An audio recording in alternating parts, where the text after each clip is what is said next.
Hello everyone, this is Ashwin Chaudhary और आप देख रहे हैं मेरा यूट्यूब चैनल अश्विन सर। आज हम क्लास 10th की ज्योग्राफी का चैप्टर 1 स्टार्ट कर रहे हैं इस वीडियो लेक्चर में, और इस चैप्टर का नाम है रिसोर्सेज एंड डेवलपमेंट। तो आज सबसे पहले जो टॉपिक हम ले रहे हैं वो है resources. What is resources? Resources क्या है? तो रिसोर्सेज वो सारी चीज़ें होती हैं जो कि इंसानों की, ह्यूमंस की नीड्स को फुलफ़िल करती है, और जो भी इकोनॉमिकली एक्सेसिबल हो, जहाँ तक जिसको ख़रीदा जा सके, टेक्निकल एक्सेसिबल हो, जहाँ तक टेक्नोलॉजी पहुँच सके, ऐसी जो चीज़ें होती हैं जो ह्यूमन की नीड्स को सेटिस्फाई करती हैं, वो सारी चीज़ें जो है रिसोर्सेज कहलाती हैं। इसके बाद अगर सेकेंड टॉपिक हम देखें तो बायोटिक रिसोर्सेज। बायोटिक रिसोर्सेज क्या होते हैं? तो ऐसे रिसोर्सेज जो कि बायोस्फीयर से रिलेटेड है, जिनमें भी लाइफ है, जैसे कि ह्यूमन बींग्स है, ओशियंस में रहने वाले जीव है, फ्लोरा एंड फाउना है, फ्लोरा एंड फाउना,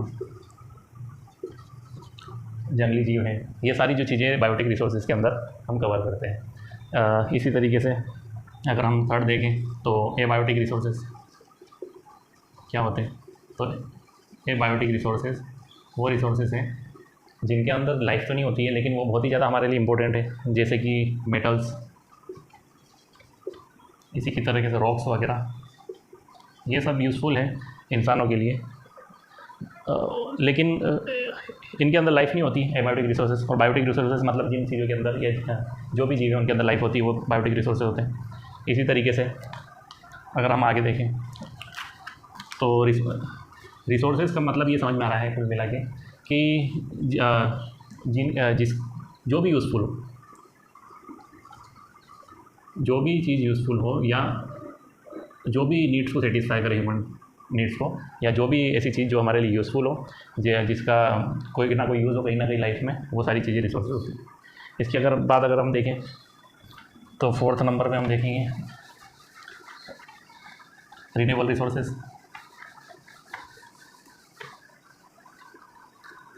फोर्थ आता है रिन्यूएबल रिसोर्सेज। रिसोर्सेज नाम से जैसे पता चल रहा है इसमें रीन्यूएबल, जो वापस से रिन्यू हो सके, ऐसे रिसोर्सेज अपन कहलाते हैं रिन्यूएबल रिसोर्सेज। तो वापस से रिन्यू हो जाए ऐसे नेचुरल रिसोर्सेज कौन से हैं? तो वाटर एग्जांपल, सबसे अच्छा एग्जांपल है वाटर। उसके बाद अगर देखें तो विंड, जो कि वापस रिन्यू हो सकती है। तो ऐसे रिसोर्सेज जो वापस से बन जाए अर्थ में एनवायरनमेंट पे, वो रिसोर्सेज रिन्यूएबल रिसोर्सेज होते हैं, इस टाइप के रिसोर्सेज। और अगर फिफ्थ पे देखें अपन तो नॉन रिन्यूएबल, इसी का अपोजिट।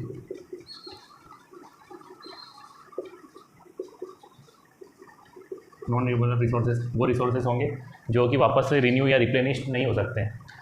तो ऐसे रिसोर्सेज कौन से हो सकते हैं? पेट्रोलियम वापस से कभी नहीं बनेगा, तो पेट्रोलियम इस टाइप का रिसोर्सेज का एग्जांपल हो गया। इसी तरीके से अगर कोल देखें, कोयला, तो नॉन रिन्यूएबल का एग्जांपल है। मेटल्स वगैरह जो भी इस तरीके की जो चीज़ें हैं नॉन रिन्यूएबल रिसोर्सेज के अंदर आती है, जो कि वापस से नॉन रीन्यूएबल है, वापस से नहीं बन सकती है। इसी के बाद अगर हम देखें सिक्स्थ टाइप ऑफ रिसोर्सेज, तो वो है individual resources. Individual resources. Individual resources वो रिसोर्सेज है जो किसी की प्राइवेट प्रॉपर्टी है, किसी की प्राइवेट ओनरशिप है, जिसके ऊपर, जैसे कोई लैंड का पीस है, कोई लैंड है, कोई प्लॉट है खाली, या तो फिर किसी का खेत है, या फार्म हाउस है, फार्म है, किसी का हाउस है। ये सारे रिसोर्सेज जो है वो इंडिविजुअल रिसोर्सेज होते हैं। तो ओनरशिप की बेसिस पे अगर हम देखें तो इंडिविजुअल रिसोर्सेज है। उसी की तरह सेवन जो है हम देखते हैं इंडिविजुअल के बाद कम्युनिटी ओन रिसोर्सेज।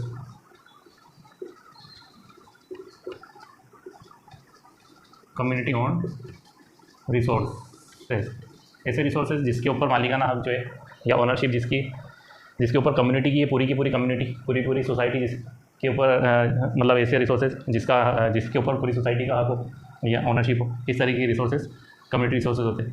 जैसे कि किसी गांव में वाटर सप्लाई टैंक है, वाटर सप्लाई टैंक है, ये प्राइवेट प्रॉपर्टी है। बस स्टैंड है, प्राइवेट नहीं, public property, community property. Bus stand की बिल्डिंग है, एक कम्युनिटी की प्रॉपर्टी है। सभी इसको पूरी कम्युनिटी यूज़ करती है कॉमनली, ये किसी एक इंडिविजुअल की प्रॉपर्टी नहीं है। तो इस तरीके के जो रिसोर्सेज है वो कम्युनिटी ओन रिसोर्सेज होते हैं। इसके आगे अगर हम देखें 7th type of resources, individual के पास 7 कम्युनिटी ओन रिसोर्सेज। उसके बाद 8 नंबर पे नेशनल रिसोर्सेज।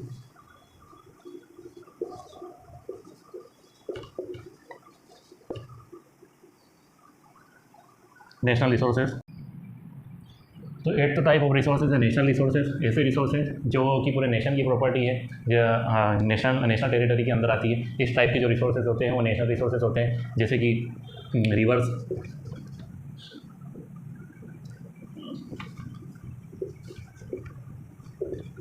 रिवर्स हो गया, माउंटेन्स है, या ओशनिक बाउंड्री जो 22.2 किलोमीटर, अगर किसी पोस्टर से अगर देखें अपन पानी के अंदर तक, ओशन के अंदर तक, तो रिवर्स, माउंटेन, ओशनिक बाउंड्रीज वगैरह ये सब नेशनल प्रॉपर्टी, ये नेशनल रिसोर्सेज के अंदर आएंगे ये सारी चीज़ें। तो इस तरीके से अगर 9th अपन देखें तो इंटरनेशनल रिसोर्सेज,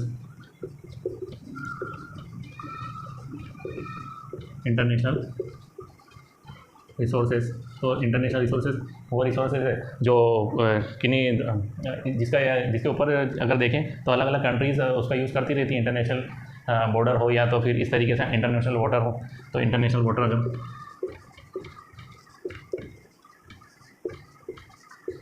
इंटरनेशनल वाटर इसका एग्जांपल हो गया 200 नॉटिकल मील। अगर अपन देखें किसी कोस्ट से, तो इंटरनेशनल वाटर में अलग अलग देशों के अलग अलग शिप्स चलते रहते हैं, तो वो इंटरनेशनल रिसोर्सेज में काउंट होगा। इसी तरीके से अलग अलग अगर इंटरनेशनल कोई लैंड का पीस है या इंटरनेशनल कोई आइलैंड है, तो इस तरीके से जिसके ऊपर किसी एक पर्टिकुलर कंट्री का ओनरशिप ना हो, तो उसे हम इंटरनेशनल रिसोर्सेज, या जैसे यूनाइटेड नेशंस की कोई बॉडी है, स्टेचुरी बॉडी है कोई, तो उस तरीके के अगर अपन एग्जांपल देखें तो इंटरनेशनल रिसोर्सेज के अंदर आता है।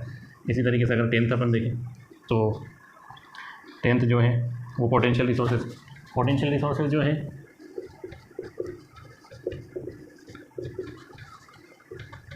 पोटेंशियल रिसोर्सेज वो रिसोर्सेज हैं जहाँ तक फिजिबिलिटी अभी तक नहीं है, मतलब पहुँच नहीं है वहाँ तक। मालूम तो है कि हाँ यहाँ पर रिसोर्सेज है, लेकिन अभी ऐसी टेक्नोलॉजी डेवलप नहीं हो पाई है कि उसका यूज़ किया जा सके। जैसे कि एग्जांपल अपन लेते हैं अंटार्कटिका जो कॉन्टिनेंट है, वहाँ पर अगर देखें तो बर्फ़ की मोटी जो परत है उसके नीचे बहुत सारे रिसोर्सेज दबे हुए हैं, लेकिन अभी तक ऐसी कोई टेक्नोलॉजी है नहीं कि वहाँ पर पहुँच कर उसके नीचे से, बर्फ़ के नीचे से रिसोर्सेज को निकाल सकें। तो इस तरीके की जो रिसोर्सेज है पोटेंशियल रिसोर्सेज है कि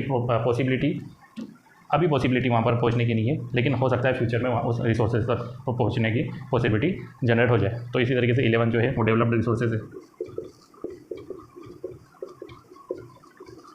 डेवलप्ड रिसोर्सेज वो रिसोर्सेज हैं जो डेवलप्ड हो चुके हैं, जिनका यूज़ किया जा रहा है। डेवलप्ड रिसोर्सेज इस तरीके से अगर देखें तो जहाँ तक फिजिबिलिटी हो चुकी है, अच्छी तरीके से डेवलपमेंट पहुँच चुका है, वहाँ तक उसका यूज़ अच्छे से किया जा रहा होगा। जैसे अगर अपन देखें तो नेचुरल गैसेस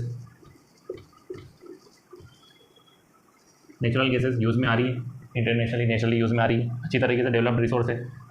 इसी की तरह अगर हम देखें तो डेवलप्ड रिसोर्सेज में अगर हम देखेंगे तो और भी बहुत सारी चीज़ आ सकती है। सोलर एनर्जी डेवलप्ड रिसोर्सेज है, अच्छी तरीके से डेवलप और फ्यूचर में और ज़्यादा पॉसिबिलिटी है डेवलप होने की सोलर एनर्जी। इसी तरीके से अगर हम नेक्स्ट देखें तो स्टॉक्स क्या होते हैं।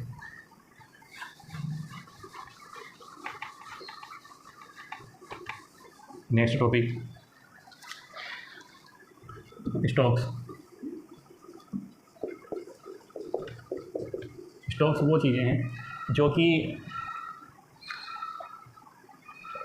हमें पता है कि यहाँ पर मतलब ये जो भी है वो अगर अपन देखें रिसोर्सेज का वहाँ पर भंडार है, मतलब वहाँ पर रिसोर्सेज अवेलेबल है और हमारे पास टेक्नोलॉजी भी है वहाँ तक पहुँचने की, और फ्यूचर में हम वहाँ तक पहुँच भी जाएंगे, लेकिन अभी उसका कोई यूज़ नहीं है। अभी वो हमने रिजर्व करके रखे हुए हैं कि फ्यूचर में जब ज़रूरत पड़ेगी उनको तो हम उनका यूज़ करेंगे। तो इस तरीके के स्टॉक्स जो होते हैं, स्टॉक एंड रिजर्व्स, इस तरीके की जो रिसोर्सेज है वो स्टॉक एंड रिजर्व्स कहलाते हैं। उसी के बाद 13 अगर देखें तो डेवलपमेंट ऑफ रिसोर्सेज टॉपिक आता है। इसके बाद जो टॉपिक आता है वो डेवलपमेंट ऑफ रिसोर्सेज है। डेवलपमेंट ऑफ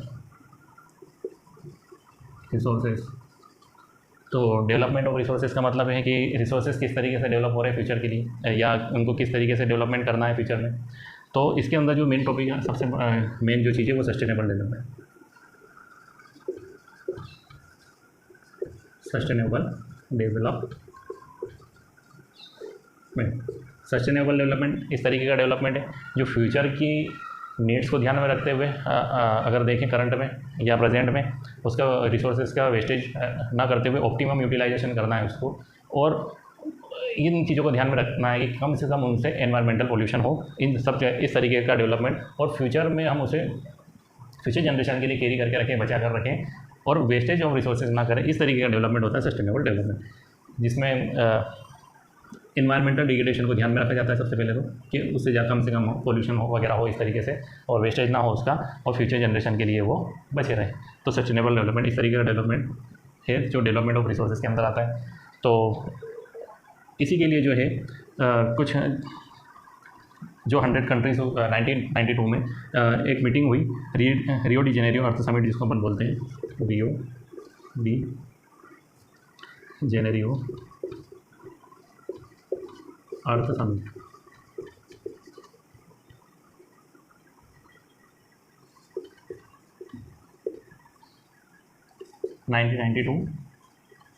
में कुछ 100 कंट्रीज़ के बीच में ये मीटिंग हुई, और ये मीटिंग का जो मेन जो पर्पस था वो एनवायरनमेंट को प्रोटेक्ट करना था। एनवायरमेंटल जो डिग्रेडेशन हो रहा है उसको कम करते हुए फ्यूचर के लिए 21st सेंचुरी के लिए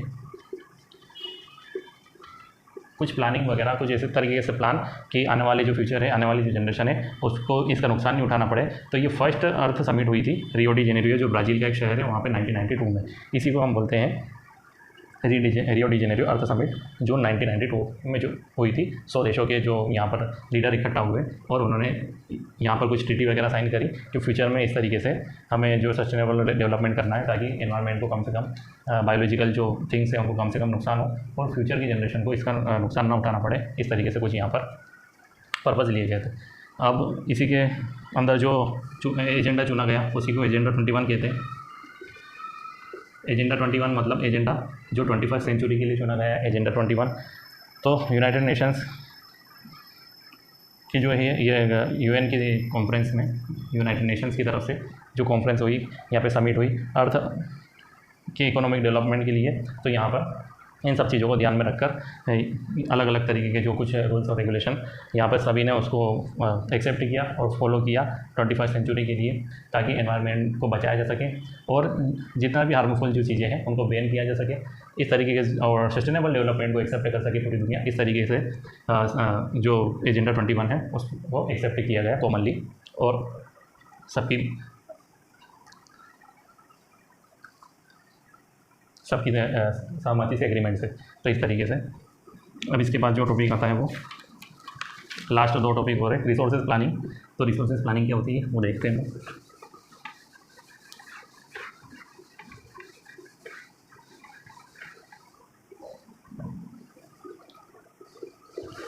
रिसोर्सेज प्लानिंग, तो रिसोर्सेज प्लानिंग मतलब रिसोर्सेज की प्लानिंग करना है। रिसोर्सेज की प्लानिंग इस तरीके से हो कि टेक्नोलॉजिकल एक्सेसिबल हो, इकोनॉमिकल एक्सेसिबल हो। वहाँ इसमें कुछ स्टेप्स होती हैं जिस तरीके से फर्स्ट ऑफ ऑल यहाँ पर सबसे पहले पहचानेंगे कि कहाँ पे हमारे पास रिसोर्सेज अवेलेबल है। उन जगहों को आइडेंटिफाई किया जाएगा सबसे पहले, कि फिजिबिलिटी चेक की जाएगी कि वहाँ पर क्या पोटेंशियलिटी है, वहाँ पे रिसोर्सेज को हम हार्नेस कर सकते हैं या नहीं कर सकते, क्या क्या संभावना है वहाँ पर उस एरिया में। उसके बाद कुछ ऐसी टेक्नोलॉजी का यूज़ किया जाएगा जिससे रिसोर्सेज को यूज़ किया जा सके या अर्थ के अंदर डीप में वहाँ से उसको बाहर निकाला जा सके। तो रिसोर्सेज प्लानिंग वगैरह में इस तरीके से कुछ प्लानिंग के अकॉर्डिंग काम किया जा सकता है। तो इस तरीके से बहुत कुछ प्लानिंग्स होती है रिसोर्सेज प्लानिंग। अगर इंडिया की बात करें, इन इंडिया, तो इंडिया में भी इसको लेकर बहुत अलग अलग तरीके से रिसोर्सेज प्लानिंग की गई है। अगर इंडिया की बात करें तो कुछ एरिया जो ज़्यादा वेल डेवलप्ड है, ये एरिया जो है वो कुछ ज़्यादा वेल डेवलप्ड है, जो कि कुछ है कम है, और ज़्यादा जो एरिया है वो लेस डेवलप्ड है।